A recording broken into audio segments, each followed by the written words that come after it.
Merhabalar. Bu videonun hem Kürtçesini hem İngilizcesini yaptım. Bir de Türkçesini yapayım. Daha sonra da Portekizcesini yaparım herhalde.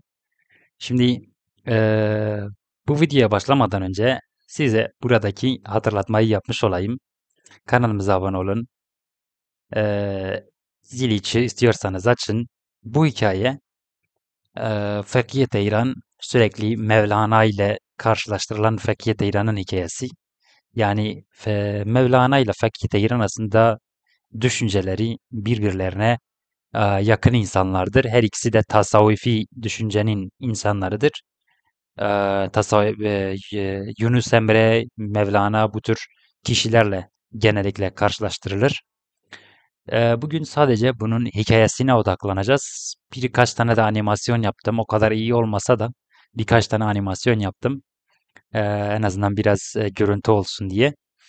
Şimdi Fekhiye Teyran o döneminde bir olay yaşanıyor ve bir kişi Ermenidir kendisi. Babası öldürülüyor ve o babasının intikamını almıyor. Çünkü toplumda öyledir. Eğer bir kişi öldürülürse onun intikamını almak gerekir. Onun kanını yerde bırakmamak gerekir.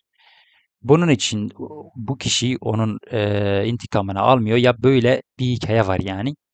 Ve bu kişiler de bu toplumdaki kişiler de bunu sevmiyorlar artık. Bunu kendi köylerinde istemiyorlar. Bu özellikle Güneydoğu, Doğu bölgesinde eskiden çok fazla yaygın bir durumdu. Yani birileri eğer bir suç işlerlerse, bir hırsızlık yaparlarsa artık o toplumda kalamıyorlardı. Oradan çıkıp başka bir yerlere gitmeleri gerekiyordu. Böyle bir hikaye. Bunun için de bu kişinin buradan ayrılması lazım. Ama insanlar bu kadar bundan nefret ediyor ki yani insanlar bunu gördükleri yerde öldürmek istiyorlar. Bu kişinin adı Tuma. Ve köylüler de toplanıp buna bak sen bizim köyümüzden ayrılacaksın. Kendine git bir yer bul. Biz seni burada istemiyoruz yoksa seni öldüreceğiz diyorlar.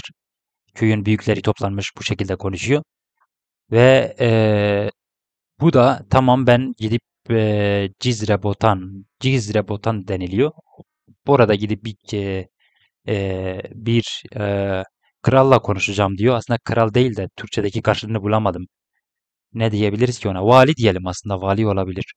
Valiyle konuşacağım ki beni kabul etsin ki ben onun şehrine yerleşebileyim. Daha sonra da ailemi alırım diyor. Öncelikli olarak kendisinin gidip orada konuşması lazım. Köylü bunu kabul ediyor ama hala da bir tehdit var. Çünkü bu adam yola çıkarsa, birileri onu yolda bulursa herkes onu tanıyor. Direkt öldürecekler. Böyle bir korkusu da var. Neyse bu çıkıyor yola, yürüyor ve bir de Fakiyet İran var. Herkes Fakiyet İran'ı çok seviyor. Herkes onu gördüğü yerde eee, onun muhabbetlerini dinlemek istiyor. Böyle bir kişi Fakiyet İran sürekli dini, tasavvufi insanları bilirsiniz.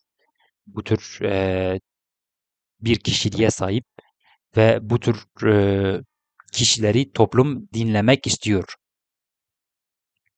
Onun için de Eee Tuma da bir şekilde Fekhiye Teyran da aslında o dönem Cizre'ye gidecekmiş ve Tuma da bunu fark ediyor ve benimle birlikte gel diyor. Çünkü insanlar seni dinlerler. Eğer seninle gelmezsem insanlar bana zarar verirler, beni öldürürler diyor.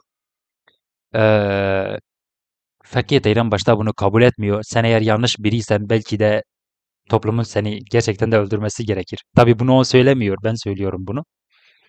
Herhangi bir kaynakta geçmiyor ama mantıken yani hikayenin mantığı böyle. Ama bu kişi Tuma Allah'ın adını ağzına alıyor ve diyor ki Allah için bunu yap. Eğer yapmazsan ben kıyamet günü Allah'a bak ben senin kulundan yardım istedim bana yardımcı olmadı falan filan diyor. Ve Fekhiye İran da bunun karşısında sen sırf Allah'ın adını ağzına aldığın için toplumumuzda bilirsin. Bu önemli bir şeydir ya da eskiden önemli bir şeydi. Geç şimdi hala önemi vardır yani. Sen sırf bunu ağzının altına aldığın için benimle geleceksin ama başka bir neden için değil diyor ve bununla birlikte yürümeye başlıyorlar. O sırada önlerine askerler geliyor. Askerler Tuma'yı görüyorlar. Askerler Tuma'dan nefret ediyor. Tuma'yı öldürmek istiyorlar ama Ferkiye Teyran buna izin vermiyor. Yolda gidiyorlarken daha sonra orada yine insanlarla karşılaşıyor. Yolda insanlarla karşılaşıyor. İnsanlar Fethiye Teyran'a iyi davranıyor ve herkes Fethiye Teyran'ın kendilerine gelip oturup yemek yiyip o gece orada geçirip kendileriyle sohbet, muhabbet etmelerini istiyor. Çünkü onun muhabbetine doyum olmuyor. Öyle bir kişi. Ondan sonra yine yola koyuluyorlar. O sırada yine insanlarla karşılaşıyor ve insanlar gerçekten Tuma'yı öldürmek istiyor. Tuma sürekli Fethiye İran'da bir kere bir şekilde kendini kurtarabiliyor. Köydeki insanlar da Fethiye İran'a bu kişiyle gitme, sen niye bununla gidiyorsun? Bu kişiyle yan yana olamazsın diyor. Bu bu kirli bir insandır, bu kötü bir insandır, pis bir insandır diyor. Bununla yan yana bile yürüme diyor. Böyle biri. Ama Fethiye İran onlara da takmıyor çünkü o tek bir şey için bunu yapıyor. Allah için yapıyor. Allah bunu ona söyle. Allah'ın adını ağzına aldığı için bunu yapıyor. Velhasıl yola çıkıyorlar ve gidiyorlar. O sırada Ferkiye Teyran kuşlarla konuştuğu için Tuma bir bakıyor ki Ferkiye Teyran kuşlar bayağı Ferkiye Teyran'la konuşuyor ve Tuma'nın ağzı burada açık kalıyor. Kuşlar gelmiş bir kişiye toplanıyor. Böyle tartışıyorlar yani düşünün. Kuşlarla tartışıyorsunuz. Tartışmaya girmişsiniz. Kuşlar işte bu kişiyle yürüme diyor. Bu kişi senin başını belaya sokacak diyor. Senin başına bir şeyler getirecek diyor. Ee, Bu şekilde konuşuyorken o yine kabul ediyor ve Tumay'la birlikte yürümeye devam ediyor. Daha sonra bunlar memlekete Cizre'ye varıyorlar. Ve o sırada Fekhi Teyran camiye gidiyor. Namaz, Kur'an okumaya gidiyor. Fekih böyle kişilerdir. Onlar için dünyadaki hiçbir şeyin bir önemi yoktur. Her şey Allah için olmalıdır. Böyle bir düşünceye sahipler. Ve camiye gidiyorlar, eğitim veriyorlar, namaz kılıyorlar, Kur'an okuyorlar. Tuma ise valinin yanına gidiyor. Bir bakıyor ki vali yok. Valinin sarayına gidiyor, vali yok. Vali nerede diyorlar. Dağda altın arıyor diyorlar. Uzun bir zamandır dağda altın olduğu söyleniyor ve bu dağda altını bulmak için arıyor ve bulamıyor diyor ve bunun için de çılgına dönmüş diyor. Tuma da bunu biliyor. Tuma Fethiye İran'ın kuşlarla konuştuğunu hatırlıyor ve bunu gidip valiye söylüyor. Vali ise bu kişiyi getirmelerini istiyor. Tuma diyor eğer bu şekilde ona karşı agresif olursak onlar bize yardım etmek istemezler. Bunlar farklı insanlar diyor. Diyorlar en iyisi sen bir yemek ver, herkesi davet et. Onlar da gelirler diyor. Davet ediyor herkesi ama herkes geliyor. O şehirdeki herkes geliyor. Bir fakih gelmiyor. Camiden çıkmıyorlar. Şeye gidecek değiller. Askerlerini gönderiyor kral camiye ve bunları zorla getiriyor. Bunlar da tabii buna sinirleniyor. Bir validir. Zorla insanları camiden çıkarıyor. Bu da tabii onların zoruna gidiyor. Bu onların hiç de hoşuna gitmiyor. Fakir de hiç hoşuna gitmiyor ve bunun için de yardım etmekte biraz diretiyor. Yardım etmeyeceğim diyor. Bunun üzerine bu vali bunu hapse attırıyor. Ya aklı başına gelinceye kadar hapiste kalacaksın diyor. Hapisteyken baya bir zaman geçiyor ve Fakir bir rüya görüyor. Kuşlar geliyor o sırada penceresinin yanında konuşuyor ve Fakir bir rüya görüyor. Rüyasında bir derenin kenarında olduğunu görüyor ve dereden bir elma yüzmektedir ve elmayı alıp bir ısırık alıyor. Elmadan bir ısırık alıyor ve daha sonra elmaya bakıp düşünüyor. Diyor ki ben bu elmayı yedim ama acaba bu elmanın sahibi kendi hakkını bana helal eder mi? Bu sefer de bunu düşünüyor ve yolun bu derenin tersine yürüyüp bu elmanın olduğu yeri bulmak istiyor. Yürüyorken elma ağacını buluyor ve orada bakıyor ki bir ev var orada. Orada bir adam yerini inşa ediyor. O adama gidip soruyor. Bu ağaç senin mi diyor. Evet benimdir diyor. Bu elma kaydı. Ben de aşağıda aldım ve bir ısırık yedim. Helallik dilemeye geldim diyor. Adam hakkımı helal etmeyeceğim diyor. Adam kendisine yardımcı olmanı istiyor, yardımcı olmasını istiyor. Adam bayağı zor çıkıyor yani. Daha sonra yine helal etmeyeceğim diyor. Bu biraz da Hazreti Musa'nın hikayesine benziyor. Eğer onun hikayesi değilse, aslında tam olarak bu hikaye Hazreti Musa'nın hikayesi öyle olmayabilir. Ama buna biraz benziyor. Neyse bu adam gidiyorken ve bunu hakkımı helal etmeyeceğim diyor. Tek bir şartla hakkımı helal edeceğim diyor. Eğer benim kör, sağır ve topal kızımla evlenirsen diyor, bunu kabul edeceğim diyor. Eee, Yani seni affedeceğim diyor ve o da bunu kabul ediyor. Ondan sonra rüyasından uyanıyor ve bakıyor ki askerler gelmiş yine önüne ve bu bu rüyasında ona bir yol veriyor ve bu yolu da kendisine yani valiye yardımcı olmakla buluyor. Ve valiye iki tane koşulda şartı olduğunu bildiriyor. Bunlardan bir tanesi halkının, köylünün elinden koyunları, hayvanları, hasta koyunları, hayvanları alacağını söylüyor. Bu şekilde ancak kabul edebileceğini söylüyor. Ve ikinci şartı ise eğer altını bulurlarsa kazma işi içinde kendisinin insanları alacağını, kendisinin isteyeceği insanların orada çalışacağını söylüyor. Yani insanları bir köle niyetiyle çalıştırma niyeti yok onun. Ve her kişi başı da bir altın olacak şekilde çalışacak diyor. Ve bu şekilde bunu kabul ediyorlar. Daha sonra bu tüm koyunları, hasta koyunları, kuz- kuzuları, hayvanları köylülerden satın alıyor ve köylüler buna çok seviniyorlar. Çünkü köylü fakirdir. Hasta koyunlarını satamamaktadır. Bunların hepsini kral alıyor ve köylü buna çok seviniyor. Daha doğrusu vali alıyor bunların hepsini ve bunların hepsini kesip derenin kenarına koyuyor ki bu kuşlar gelip yesinler diyor.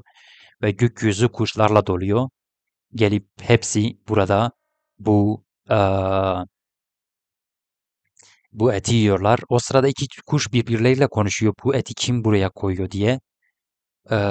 Bu kadar kuş bu açlık döneminde kim bu kadar eti buraya, kim niçin bu kadar iyiliği yapıyor diye birbirleriyle konuşuyor. Diğer kuş ona sen hikayeyi bilmiyor musun diyor Fekhiye Teyran'ın. Fekhiye Teyran hapse atılmış. Eğer altınları bulmazsa yerini bulamazsa hapse atılmış diyor. Bunun için de Fekhiye Teyran böyle bir şey yaptı diyor. Ve kuşlardan bir tanesi güneşin güneş doğduğunda aşağıdan vuracağı ilk yere gidip bir yumurta yapacağını ve orada altınları göstereceğini, altınların yeri olacağını söylüyor. Ve sabah oluyor.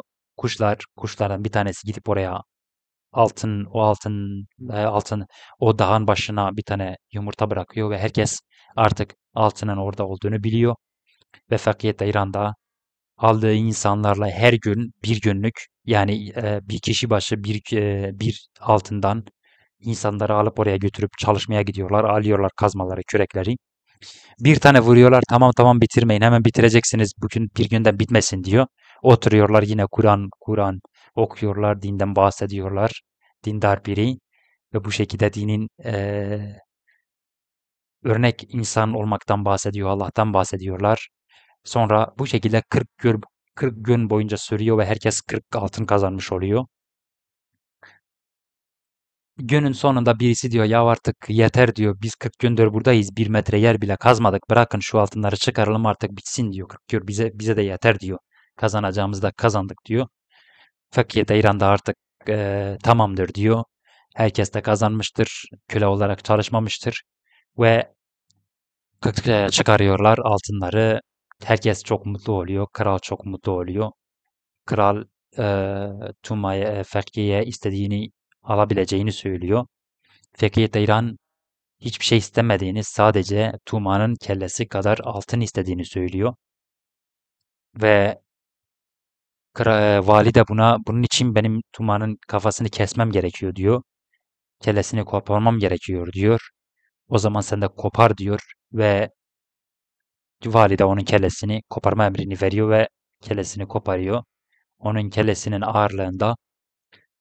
ağırlığında altın koymasını istiyor kefeye. Fakat bir sorun vardır burada. Altınları koyduğu sürece eee, altınları koydukça Tuma'nın kafası yerden kalkmıyor. Tabii buna da vali kızıyor. Ben sana istediğini alabilirim demiştim. Zaten beni kandırmana gerek yoktu diyor. Sen bunları yapma, beni hilelerle kandırmana gerek yoktu. Sen bunun kafasının ağır olduğunu biliyordun diyor. Bunun için de Fakiye'ye kızıyor ama Fakih buna gülümsüyor ve bir avuç toprak alıyor ve bu kişinin ağzına ve gözlerine, daha doğrusu Tuma'nın ağzına ve gözlerine dolduruyor. Diyor ki açgözlü insanların ancak bir karış toprak onların gözlerini ve ağızlarını doldurabilir diyor. Bu şekilde onun ağzını dolduruyor toprakla ve bu şekilde eee, o aldığı altınları bir avuç altını diğer tarafa koyuyor ve dengeliyor kafasını. O altınları götürüp ailesine veriyor ve kafasını da ailesine veriyor. Tumo öldü diyor. Böyle bir hikaye. Fethiye Tayran hikayesini belki çoğu yerde duymuşsunuzdur. Çok müzik vardır. Ben de biraz anlatayım dedim bunun hikayesini. Ee, hazır animasyon da yapmışken ben de bu hikayeyi çok severim.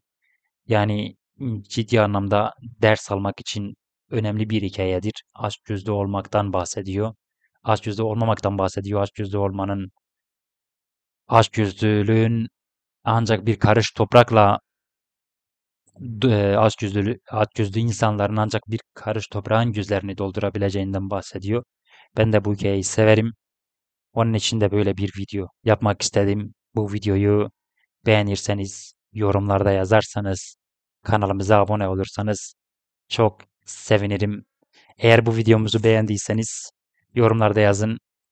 Bunun benzeri birçok güzel hikaye var. Ders alınacak güzel hikayeler var. Eğer onların üzerine de video yapmamı isterseniz bunları belirtebilirsiniz. Açıklayıcı bir şekilde bu şekilde hikayeli. Biliyorum bunun normalde bir uyağı olur aslında ama buradaki amaç uyak değil. Sadece hikayeyi basit bir şekilde anlatıp sohbet muhabbet yapmak, Fakir Deyran'ın yaptığını yapmak. Böyle bir şeylere de ihtiyacımız var diye düşünüyorum. Şimdi kendinize iyi bakın. Bir sonraki videoda görüşmek üzere.